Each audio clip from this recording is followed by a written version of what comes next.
महाराणा का क्रोध मीरा के लिए षड्यंत्र के जाल बुनने लगा। एक दिन उदय कुंवर बाईसा ने आकर मीरा से कहा, राणा जी ने आपकी सेवा में यह दासियां भेजी हैं। बाईसा, मेरी क्या सेवा है, मेरे पास तो एक ही दो पर्याप्त हैं।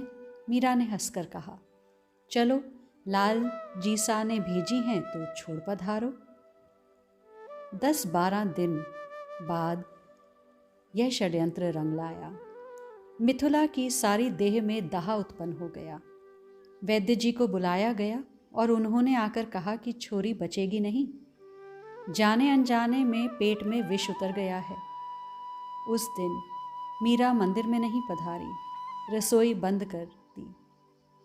दासियों के साथ समवेत स्वर में कीर्तन के बोलों से महल गूंजता रहा। मिथुला का सर गोद में लेकर मीरा गाने लगी, हरि मेरे जीवन प्राण आधार, और आसरो नाही तुम बिन तीनों लोक मंझार। तुम बिन मोहि कछु न सुहावे, निरख्यो सब संसार। मीरा कहे मैं दासी रावरी, दीजो मति बिसार। बाईसा हुक्म, मिथुला ने टूटते स्वर में कहा, आशीर्वाद दीजिए कि जन्म जन्मांतर आपके चरणों की सेवा प्राप्त हो। मिथुला, तू बहुत भाग्यवान है, मीरा ने उसके सिर पर हाथ फेरते हुए कहा। प्रभु तुझे अपनी सेवा में बुला रहे हैं, बस अब तो तू उनका ध्यान कर, मन में उनके नाम का जप कर, दूसरी सब ओर से मन हटा ले। जाते समय यात्रा का लक्ष्य ही ध्यान में रहना चाहिए, बस अब तू गंतव्य का ही ध्यान कर, अन्यथा यात्रा निष्फल होती है। इधर उधर से ध्यान बटोर और सिर्फ श्री हरि के श्री चरणों का ध्यान कर। मीरा ने मिथुला के मुख में चरणामृत डाला। बाईसा हुक्म, देह में बहुत जुलन हो रही है, ध्यान टूट टूट जा रहा है, लग नहीं रहा। पीड़ा देह की है मिथुला, तू तो प्रभु की दासी है, अपना स्वरूप पहचान। पीड़ा की क्या मजाल है तेरे पास पहुंचने की। देह की पीड़ा आत्मा को स्पर्श नहीं करती पगली। देख, ध्यान से सुन, मैं पद गाती हूँ, तू इसके अनुसार प्रभु की छवि का चिंतन करने का प्रयास कर। और मीरा ने गाना आरंभ किया। जब सो मोही नंद नंदन, दृष्टि पर्यो माई, तब ते लोक परलोक कछु न सुहाई। मोरन की चंद्रकला शीस मुकुट सोहे, केसर को तिलक भाल तीन लोक मोहे। कुंडल की झलक अलक कपोलन पै छाई, मनोमीन सरवर तजी मकर मिलन आई। कुटिल भ्रकटी तिलक भाल चितवन में टोना, खंजन अरु मधुप मीन भूले मृग छौना। सुंदर अति नासिका सुग्रीव तीन रेख, नटवर प्रभु भेष धरे रूप अति विशेष। क्षुद्र घंटी किंकणी अनूप धुनि सुहाई, गिरधर के अंग अंग मीरा बलि जाई। मिथुला ने श्री कृष्ण का नाम ले देह त्याग दी। जैसे जैसे मीरा ने कहा, मिथुला ने वैसे वैसे ही ध्यान केंद्रित किया। मिथुला के यूं जाने से चंपा चमेली को ज्ञात हो गया था कि आने वाली दासियां कैसी हैं, क्या षड्यंत्र रचा गया है। उन्होंने मिलकर मंत्रणा कर सतर्कता से अपनी स्वामिनी के सारे कार्य स्वयं ही बांट लिए, पर फिर भी आए दिन कुछ न कुछ राणा की साजिश से घट ही जाता। जब व्यक्ति दुर्बुद्धि हो जाए, वह भक्तों का ही नुकसान करने लगता है। श्रीहरि से विमुख हुए व्यक्ति की यही पहचान है कि वह भक्तों के प्रति अपराध करता है। मीरा की प्रेम भक्ति, भजन वंदन की प्रसिद्धि फैलती जा रही थी। महाराणा विक्रमादित्य ने बहुत प्रयत्न किए कि उनका सत्संग छूट जाए, परंतु पानी के बहाव को और मनुष्य के उत्साह को आज तक कौन रोक पाया है, जो वह अपनी इस दुर्बुद्धि से रोक पाते, षड्यंत्र रचते चले गए और मीरा मगन हुए अपने प्रभु में, अपनी भजन वंदन प्रेम भक्ति में लगी रही। सारंगपुर के नवाब ने मीरा की ख्याति सुनी तो वह अपने मन को रोक नहीं पाए, अतः वह वेश बदलकर अपने वजीर के साथ मीरा के दर्शन करने के लिए हाजिर हुए। दोनों वेश बदलकर घोड़े पर आए और मंदिर में आकर साधु संतों के पीछे बैठ गए। मीरा मंदिर की वेदी के समक्ष बाईं ओर अपनी दासियों के साथ विराजित थी। घूंघट ना होते हुए भी सिर के पल्लू से अपने मस्तक तक स्वयं को ढक रखा था। चंपा और अन्य कई साधु लिखने की सामग्री और पोथी लेकर बैठे हुए थे। पर्दा खुलते ही सब लोग उठ खड़े हुए।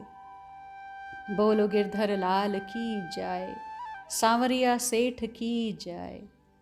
मीरा के तानपुरा उठाते ही चंपा के साथ कईयों की कलमें कागज पर चलने लगी। मधुर राग स्वर की मोहिनी ने सबके मनों को बांध लिया। भावावेग से मीरा की बड़ी बड़ी आंखें मूंद गईं। शांति कैसी होती है यह तो ऐसे सात्विक वातावरण में बैठे बहुत लोगों ने पहली बार ही जाना। शाह के हृदय में तो सुख और शांति का समुद्र जैसे हिलोरे लेने लगा। यह उसके लिए एक अलौकिक अनुभव था। मीरा गा रही हैं, मैं तो सांवरे के रंग राची, साजी सिंगार बांध पग घुंघरू, लोक लाज तजी नाची रे। गई कुमति लई साधु की संगति, भगत रूप भई सांची। गाए गाए हरि के गुण निस दिन, काल ब्याल सो बाची रे।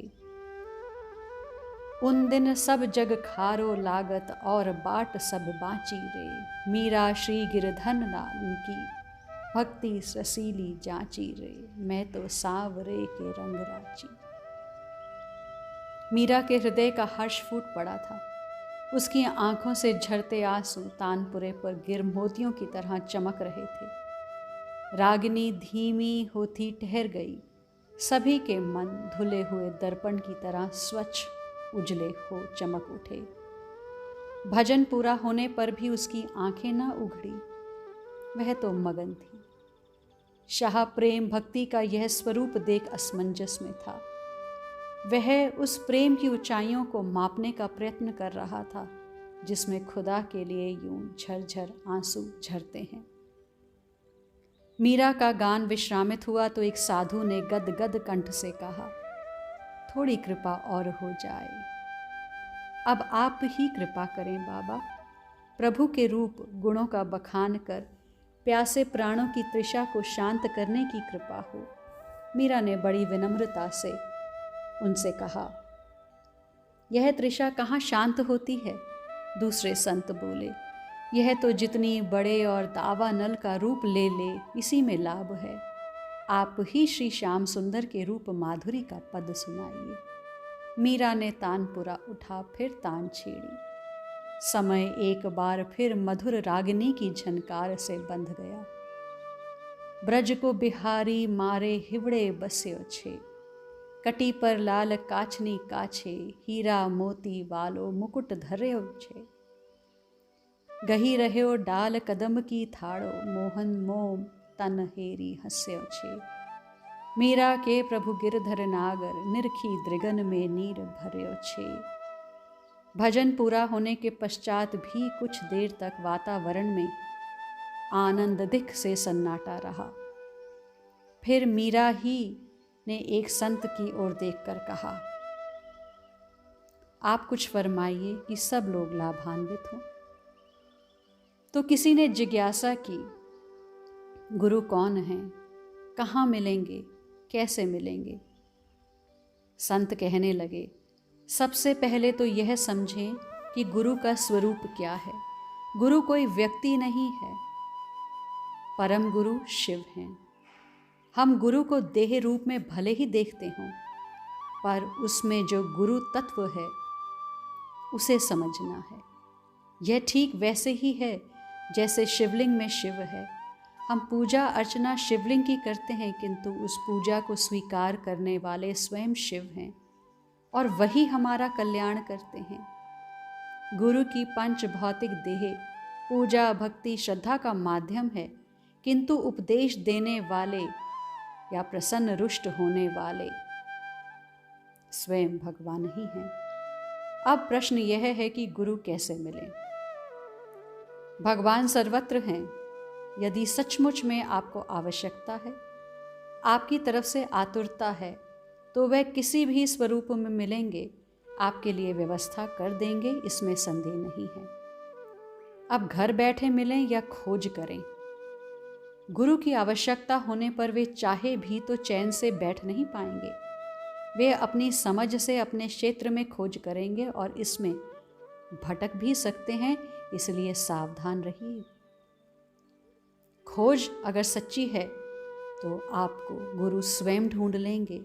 आप खोजने निकले तो आप फंस भी सकते हैं। जो खोज नहीं कर सकते उनके लिए प्रार्थना और प्रतीक्षा ही अवलंब है। उन्हें वह स्वयं उपलब्ध होंगे। किस रूप में होंगे कहा नहीं जा सकता, पर उनका मनोरथ अवश्य पूर्ण होगा। इसलिए बेहतर यही है कि प्रार्थना करें और प्रतीक्षा करें। अब कैसे ज्ञात हो कि ये संत हैं, गुरु हैं? क्योंकि गुरु के भेष में पाखंडी भी तो घूमते हैं। जिनके सानिध्य सामीप्य से अपने इष्ट के हृदय में स्वयं स्फूर्ति हो, वही साधु है। भगवान नाम सुनकर जिसका हृदय द्रवित हो जाए, वही साधक है। साधक और साधु का मिलन स्वयं भगवान करा देते हैं। आवश्यक है आपकी रुचि, आपकी आतुरता। यह आवश्यक है कि अपनी रुचि का इष्ट और अधिकार के अनुरूप गुरु हो, अन्यथा लाभ होना कठिन है। ठगे और जाएंगे यदि अपनी रुचि और अधिकार के अनुरूप गुरु ना हो। साधु ने जिज्ञासा अनुसार सब प्रश्नों का उत्तर देकर कितने ही और पहलुओं पर प्रकाश डालते हुए कहा। आज के लिए इतना ही, शेष आगे।